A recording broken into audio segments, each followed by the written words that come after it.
Assalamualaikum warahmatullahi wabarakatuh.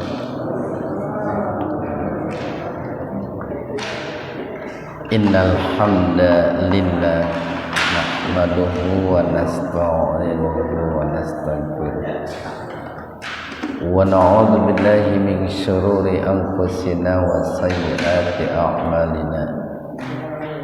May yahdihillahu fala mudilla lahu wa may yudlilhu fala hadiyalah. Asyhadu an la ilaha illallah wahdahu la syarikalah wa asyhadu anna Muhammadan abduhu wa rasuluh alladzi la nabiyya wa la rasula ba'da.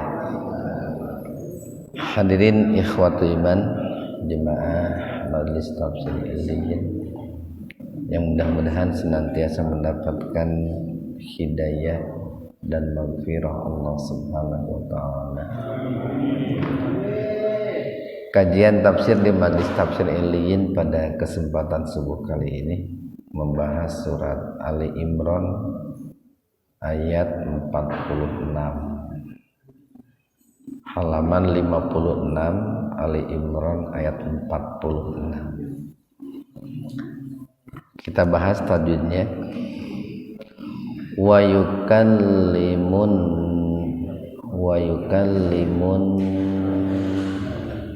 alif lam samsiyah gunnah atau idgham samsiyah gunnah. Karena setelah alif lam itu secara kenyataan adalah huruf nun, maka alif lam samsiyah plus gunnah dimasukkan ke huruf nun dengan mendengung mun na matabi alif fil idhar qamariyah. Jadi lamnya dibaca jelas, dibaca idhar fil mahdi wakahlau idgham bigunnah. Fathatain ketemu dengan wawu secara terpisah, jadi diidghamkan, dimasukkan ke wawu bigunnah dengan mendengung. Biar terdengar mendengung, tahan dua ketukan. Wa minas alif lam samsiyah so bad badal lihin madarid lisukun. Ikhwanu fiddin arsadakumullah. Ali Imran ayat 46 ini mengkisahkan tentang Nabiullah Isa alaihi salam, di mana kemarin di ayat 45 kan disampaikan bahwa Allah Subhanahu wa taala melalui malaikat Jibril itu menyampaikan kabar gembira bahwa Allah akan mengkaruniai Siti Maryam dengan lahirnya seorang putra. Namanya itu adalah Isa bin Maryam. Nah, ini di sini dinisbatkan kepada Siti Maryam gitu. Putra yang lahir itu dinisbatkan kepada Siti Maryam. Karena kan Nabi Isa tidak memiliki ayah gitu ya. Atau Nabi Isa dilahirkan dari rahim Siti Maryam tidak melalui proses pernikahan. Maka putra yang dilahirkannya itu dinisbatkan kepada ibunya, bukan kepada bapaknya. Isa bin Maryam. Nah, di sini bukan Isa bintu Maryam, karena kan Isa anak laki-laki. Kalau anak perempuan bintu itu Fatimah binti Muhammad itu. Karena perempuan. Nah, yang mana secara garis besar bahwa Nabi Isa itu diberikan keistimewaan oleh Allah, yaitu sebagai seorang nabi, ya, seorang rasul yang terkemuka gitu, di muka bumi itu, bahkan sebagai seorang ulul azmi gitu ya. 5 di antara ulul azmi itu kan Nabi Isa alaihissalam. Makanya Allah mengatakan wajihan fid dunya wal akhirah, itu menjadi orang yang terkemuka, terpandang, ya, terhormat baik di dunia ataupun di akhirat. Nah, salah satu keistimewaan atau mukjizat yang Allah karuniakan kepada Nabi Isa alaihissalam itu di ayat 46, wa yukallimuna wa dan yukallimu, dia akan berbicara an-nasa kepada manusia. Nabi Isa itu akan berbicara kepada manusia itu dalam 2 kondisinya. Pertama, ada berbicaranya itu ketika beliau fil mahdi. Nah, al-mahdi itu merupakan kata benda yang menunjukkan tempat, yaitu tempat menyusunya, ya, atau tempat disusuinya seorang bayi, itu namanya al-mahdi. Sering dimaknai buayan, utlubul ilma minal mahdi ilal lahdi, carilah ilmu dari mulai buayan sampai masuk liang lahat, kan gitu kata Nabi.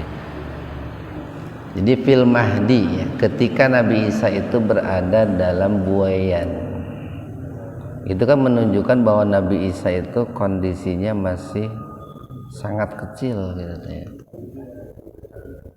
Sehingga dikarenakan masih sangat kecil, di sini digambarkan Nabi Isa itu berada fil mahdi itu, dalam buayan. Wa kahla, wa dan kahla. Nah, kahla itu satu kondisi di mana seseorang itu, kalau mufasir mengatakan usia antara 30 sampai 40 itu kahla. Tempo hari pernah kita sampaikan itu kan fase-fase perkembangan manusia itu.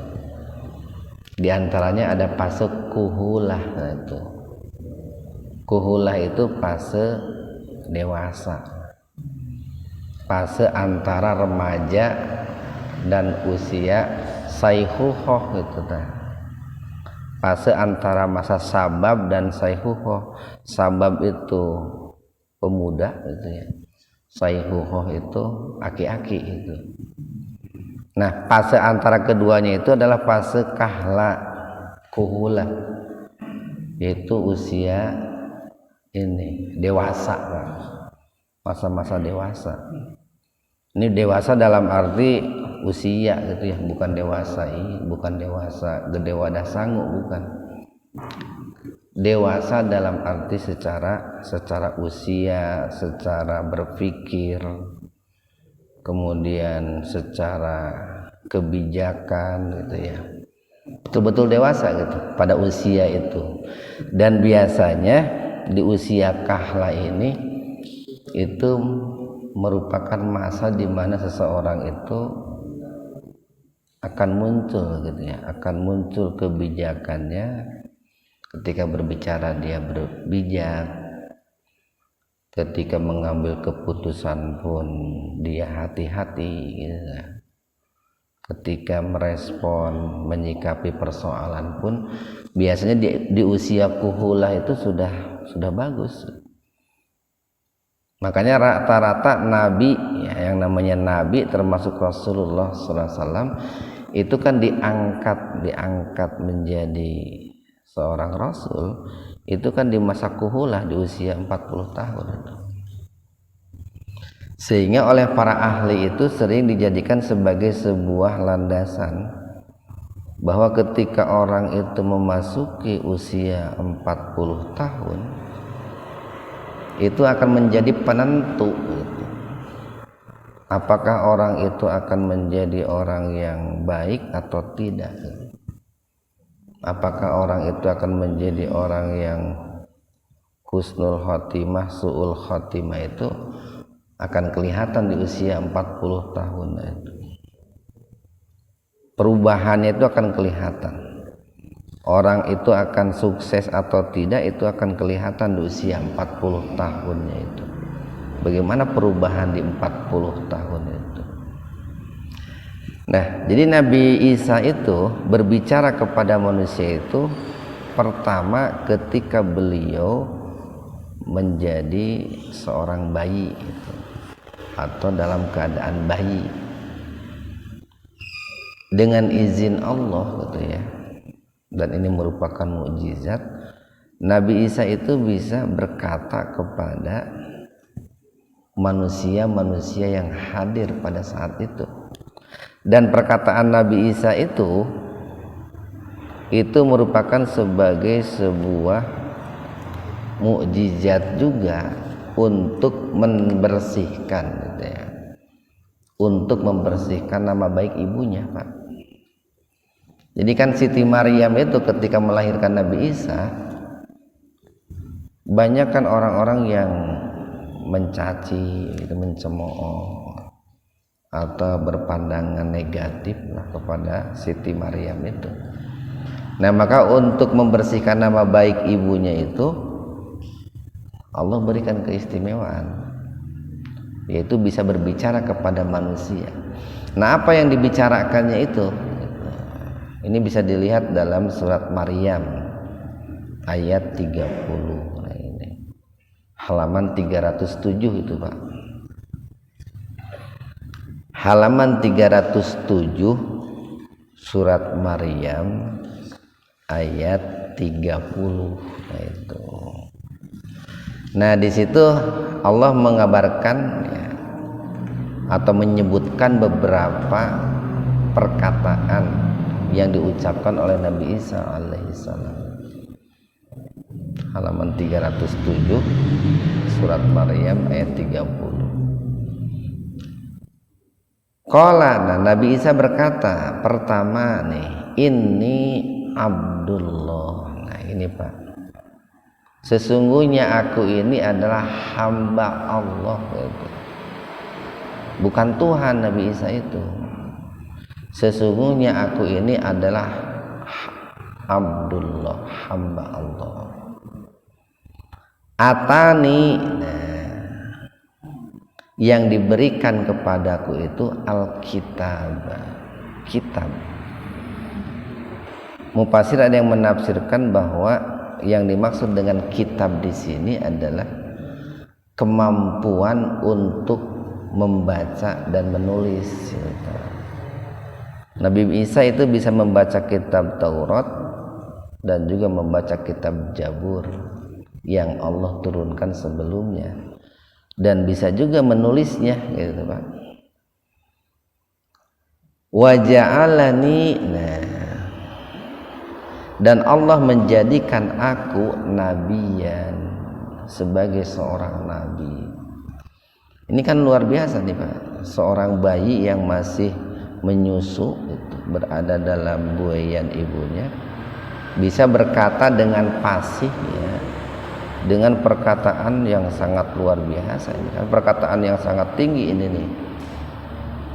Aku ini hamba Allah dan aku ini diberikan oleh Allah kemampuan baca tulis. Yang ketiga, Allah menjadikan aku sebagai seorang nabi. Kemudian yang keempat, wa ja'alani, dan Allah menjadikan aku mubarakan, itu sebagai orang yang diberkahi, orang yang mendatangkan berkah. Ainama kuntu, di mana saja aku berada gitu. Jadi dimanapun Nabi Isa itu hidup, tinggal, itu akan mendatangkan berkah, baik bagi dirinya ataupun bagi masyarakat sekitarnya. Yang namanya orang soleh itu kan akan mengundang datangnya berkah Allah gitu. Itu yang keempat. Kemudian yang kelima, wa ausoni, dan dia Allah mewahyukan, mewasiatkan kepadaku bis sholati, untuk mendirikan sholat,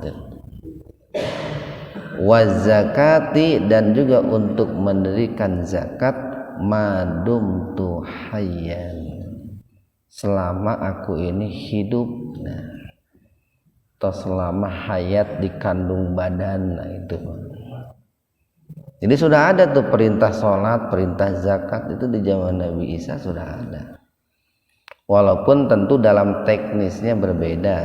Bagaimana sholat dan zakatnya di zaman Nabi Isa dengan sholat dan zakatnya yang disyariatkan oleh Allah melalui Nabi Muhammad gitu. Nah itu kan udah 6 tuh isi perkataannya itu. Yang ketujuh, wabarro, dan Allah perintahkan kepadaku biwalidati, untuk ini, albiru itu kan birrul walidain, Pak. Jadi Allah perintahkan kepadaku untuk berbakti kepada orang tuaku atau kepada ibuku dalam hal ini. Nah di sini kan tidak disebutkan ini, Pak. Jadi dalam Al-Quran atau hadis itu ya, itu seringkali gitu ya, Allah menyebutkan dengan kata-kata walid. Walid itu bukan hanya sebatas orang tua yang melahirkan, Pak. Bukan hanya sebatas orang tua yang melahirkan, tapi siapapun yang memang posisinya sebagai orang tua, bisa guru gitu, Pak, bagi murid-muridnya, atau bisa juga orang yang disepuhkan gitu, atau bisa juga orang yang mengurusi, itu yang walid, Pak. Makanya perintah berbakti itu bukan hanya kepada orang tua secara biologis itu ya, tetapi secara ideologis ya, orang tua ideologis pun ya harus berbuat baik. Itu yang ketujuh. Kemudian yang kedelapan, walam yaj'alni, dan Allah tidak menjadikan aku jabbaron syakiyan, itu sebagai orang yang sombong dan sebagai orang yang celaka. Itu yang kedelapan. Kemudian yang kesembilan, wassalamun alayya, dan kesejahteraan menyertaiku yauma wulidtu, pada hari aku dilahirkan, wa yauma amutu, dan pada hari aku diwafatkan, wa yauma ab'atsu hayyan, dan hari ketika aku dibangkitkan. Kan nanti di akhir zaman Nabi Isa itu akan dihidupkan kembali oleh Allah, akan diturunkan ke bumi. Nah di sini ada kata-kata wassalamun. Nah, wassalamun, para ahli tafsir mengatakan bahwa Nabi Isa itu dilahirkan dalam keadaan muslim, diwafatkan dalam keadaan muslim, dan akan diturunkan kembali dalam keadaan muslim.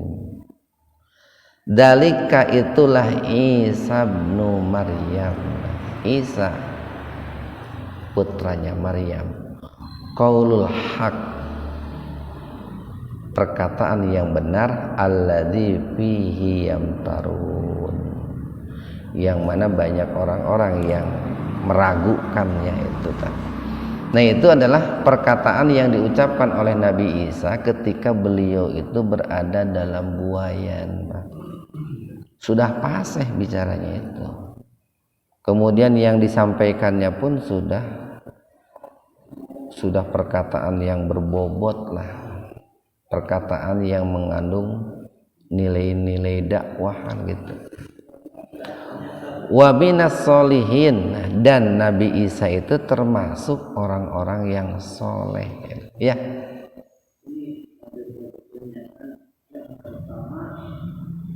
Saya baru tahu hari ini ternyata Nabi Isa itu saat berkata itu panjang dasarnya tapi ya. Saat berbicara. Iya. Panjang. Tadinya saya kira hanya sampai Nabi Isa saja. Panjang. Tadi berapa ayat tuh? Dari ayat 30 sampai ayat Sampai 33 ya. eta lamun dibacanya ku saya keur ngimaman sigana aya nu ngadehem oge, Pak. Saking panjangna gitunya. Ieu Muhaimin baca surat panjang-panjang teuing eta. Panjang eta teh. Lamun umpamanya dibaca dalam salat eta. Dan itu kalau seandainya dijabarkan itu mau dikupas lebih jauh itu kan panjang sekali. Cuman kan poin pentingnya ya isi perkataan Nabi Isa itu seperti itu. Terus yang kedua, Nabi Isa itu dia sudah sadar bahwa dia nggak punya ayah ya. Nabi Isa, iya. Dibuktikan dengan tadi kulit apa namanya walidah ini walidati.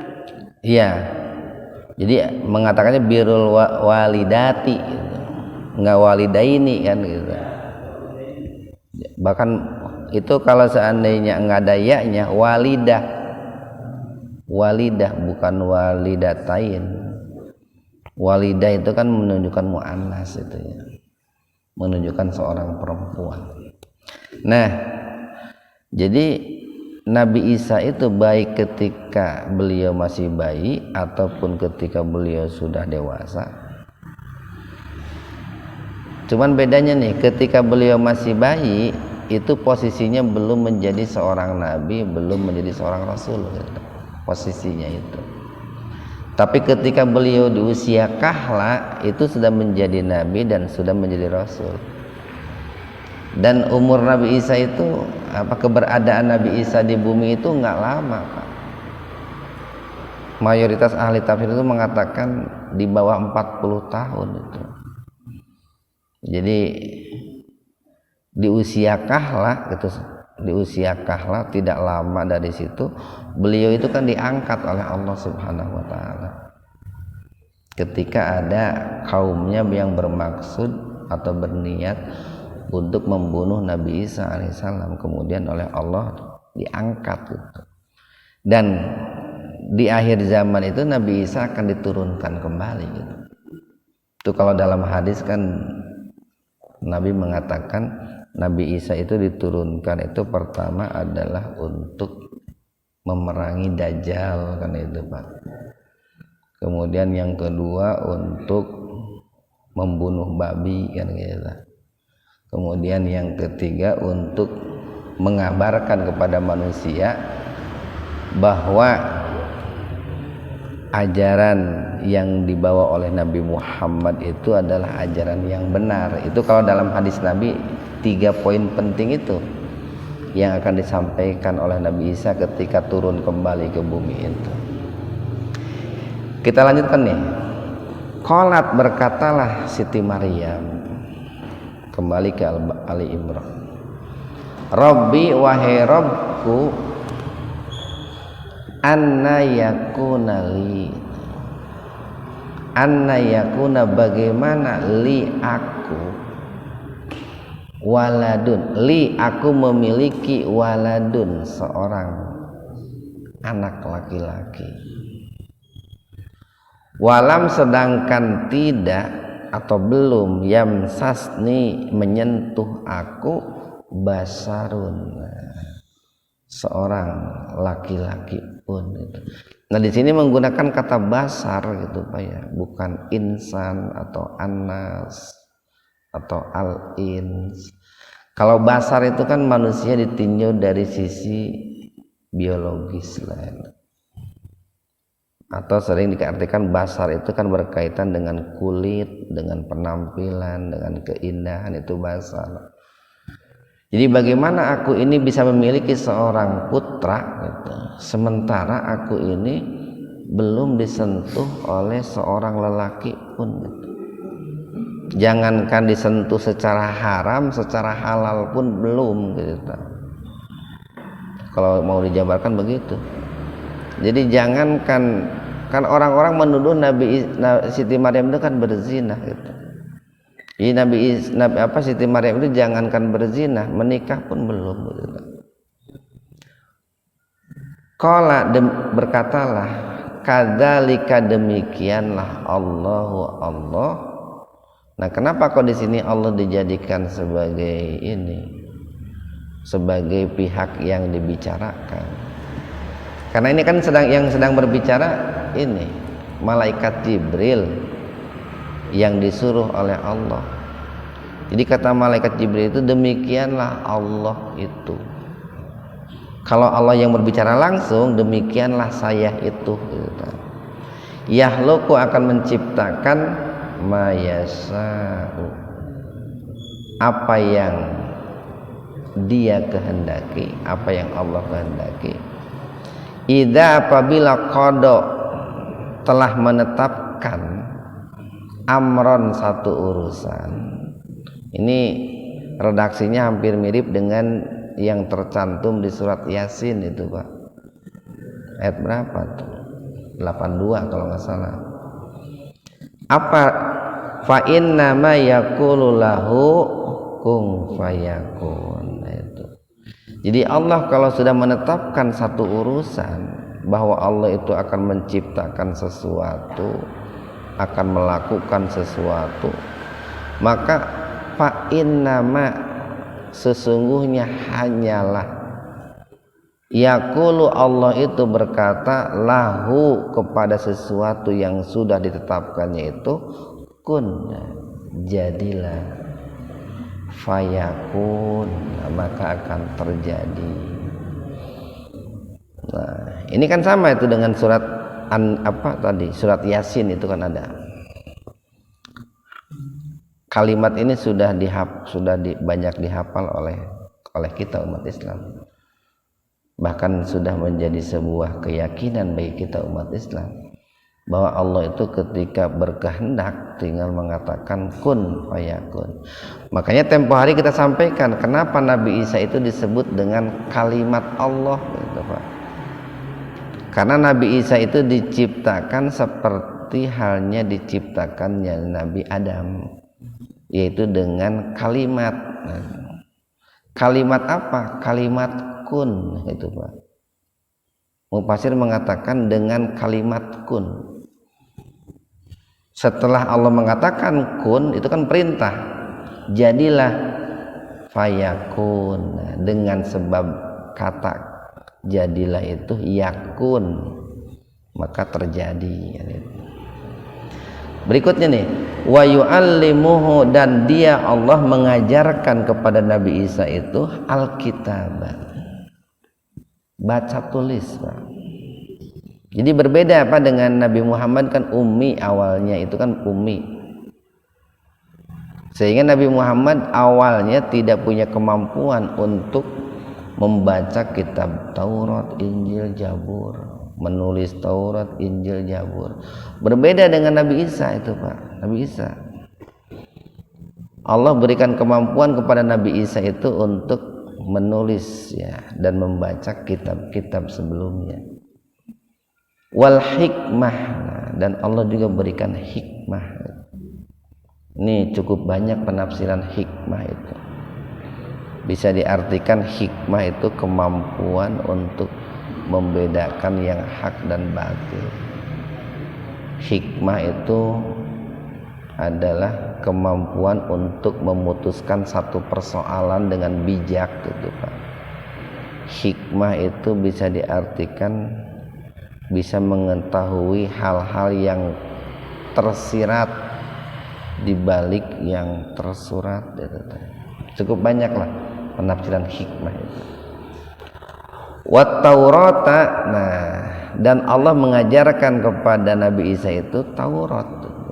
Jadi beliau itu bukan hanya menguasai Injil tetapi Taurat. Kalau Injil, wal Injil dan juga Injil sudah jelas itu kan kitab suci yang Allah turunkan kepada Nabi Isa alaihissalam. Satu ayat lagi nih, wa rasulan, dan Allah itu menjadikan Nabi Isa itu sebagai seorang rasul ila kepada Bani Israel. kepada anak cucu keturunan Nabi Yakub alaihissalam, kepada orang-orang Bani Israel. Jadi sama Pak, Nabi Musa diutus Allah kepada Bani Israel, Nabi Isa kepada Bani Israel. Bahkan sebagian besar para nabi dan rasul itu diutus oleh Allah kepada Bani Israel. Makanya kenapa dulu pada awalnya kiblat itu ke Baitul Maqdis itu kan? Karena di sana kan merupakan tempat pusatnya kelahiran para nabi dan rasul itu. Nah, kemudian berkata kepada orang-orang Bani Israel itu, "Anni sesungguhnya aku qad sungguh ji'tukum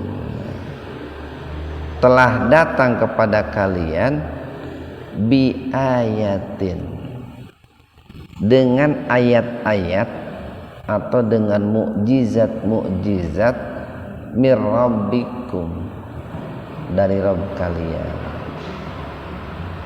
Nah, apa mukjizatnya itu, Pak? Ini mukjizat setelah beliau mencapai usia kahla, Pak. Kalau yang tadi yang disampaikan dalam surat Maryam itu ketika beliau di usia Mahdi. Nah, sekarang adalah mukjizat yang Allah berikan kepada beliau di usia kahla. Kalau yang tadi bisa disebutkan karomah itu, Pak.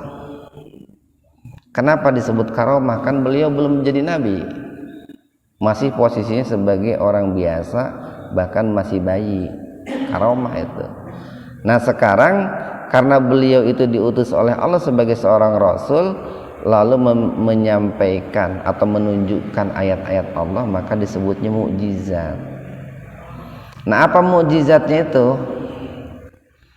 Anni sesungguhnya aku akhluqu akan menciptakan lakum bagi kalian minatini dari tanah itu kahai atit toir itu kak seperti hayati berbentuk at-toiri burung gitu Pak. Fa'angfuhu kemudian aku akan meniup sesuatu yang berbentuk burung itu fihi kepadanya.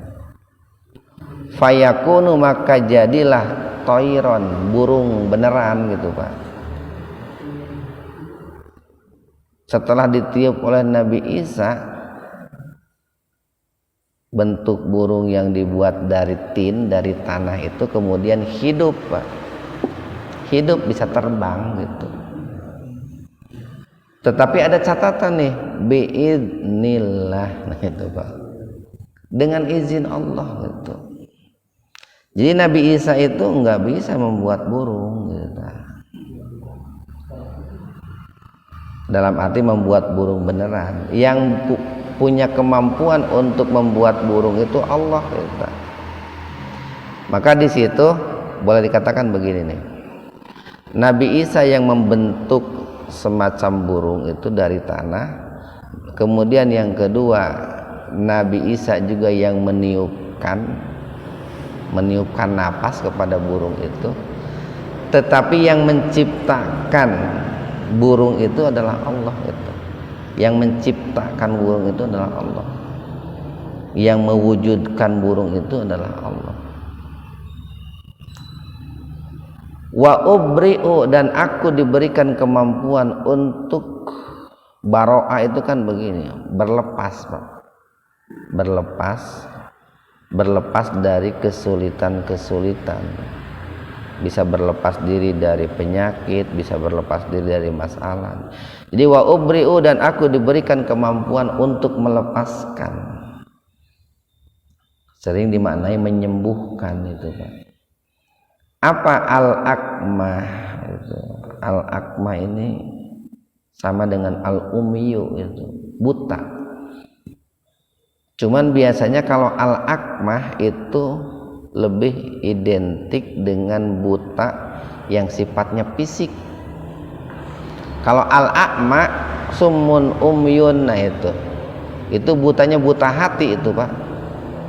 Orang-orang kafir itu disebut umyun, buta, bukan matanya yang buta tapi mata hatinya yang buta. Tapi kalau al-akmah itu adalah butanya buta lahir, dan mufasir mengatakan sejak lahir. Nah kalau ada orang yang buta sejak lahir, maka Nabi Isa diberikan kemampuan oleh Allah untuk menyembuhkannya. Wal abros, dan juga Nabi Isa itu diberikan kemampuan untuk mengobati orang yang punya penyakit kulit Pak, seperti kusta gitu ya. Wa uhyil mauta. Nah, dan Nabi Isa itu diberikan kemampuan oleh Allah untuk menghidupkan yang mati. Nah, gitu, Pak. Di ujungnya lagi nih, biidnillah, dengan izin Allah. Itu kata kunci Pak. Kata biidnillah itu kata kunci. Kenapa saya katakan kata kunci? Karena seringkali orang itu ketika melihat kehebatan yang dilakukan oleh seseorang itu lupa terhadap dat di balik kehebatan itu tersendiri gitu. Jadi ada yang lebih hebat, yang lebih dahsyat daripada Nabi Isa. Siapa? Yaitu Allah Subhanahu wa taala. Wa unabbiukum, dan dikabarkan kepadaku tentang kalian, atau begini, wa unabbiukum, dan aku kabarkan kepada kalian, bima, dengan apa, takuluna, yang kalian makan. Jadi begini, kalau masyarakat pada saat itu makan di rumahnya, Nabi Isa itu tahu gitu. Tadi Pak Yusuf makan ini ya di rumah gitu. Tadi Pak Ian makan ini ya di rumah. Walaupun Nabi Isa enggak ada di rumah orang tersebut, Nabi Isa tahu. Orang mah paling apa ge lamun ngadahar jengkol gitu nya. Tadi tas murak jengkol gitu. Tas murak peuteuy gitu nya. Atau tadi tas murak durennya gitu. Pasti apal dah orang karena ada wanginya. Nabi Isa itu apapun yang dimakan oleh orang lain itu tahu. Wama, dan apa tadakhiruna, yang kalian simpan fi buyutikum, di rumah kalian. Jadi apa yang disimpan oleh masyarakat pada saat itu di rumahnya, baik makanan ataupun yang lainnya, Nabi Isa itu diberikan kemampuan oleh Allah untuk mengetahuinya. Inna, sesungguhnya, fi dzalika, yang demikian itu, la ayatan, itu sebagai tanda kebesaran, bukti nyata, lakum, bagi kalian, in, jika kuntum mu'minin, kalian itu beriman. Nah ini kan sebetulnya nih Pak, sebetulnya ayat ini bukan hanya untuk orang-orang Yahudi, bukan hanya untuk orang Nasrani. Ini utamanya untuk kita nih. Makanya di ayat 45 itu Allah mengawali firman-Nya itu id qalat. Ingatlah ketika Allah menyuruh malaikat berkata. Kita disuruh mengingat gitu Pak. Kemudian kita disuruh untuk mengambil ibrah, mengambil pelajaran dari apa yang Allah kisahkan dalam Al-Quran terkait dengan Nabi Isa alaihi salam, dari mulai beliau lahir sampai beliau itu dewasa gitu, sampai beliau itu mencapai usia kahla. Dan masih banyak ini kisah-kisah berikutnya terkait dengan kisah Nabi Isa alaihissalam itu. Mudah-mudahan ada hikmah dan manfaatnya untuk kita semua. Subhanakallahumma bihamdika asyhadu an la ilaha illa anta astaghfiruka wa atubu ilaik. Assalamualaikum warahmatullahi wabarakatuh.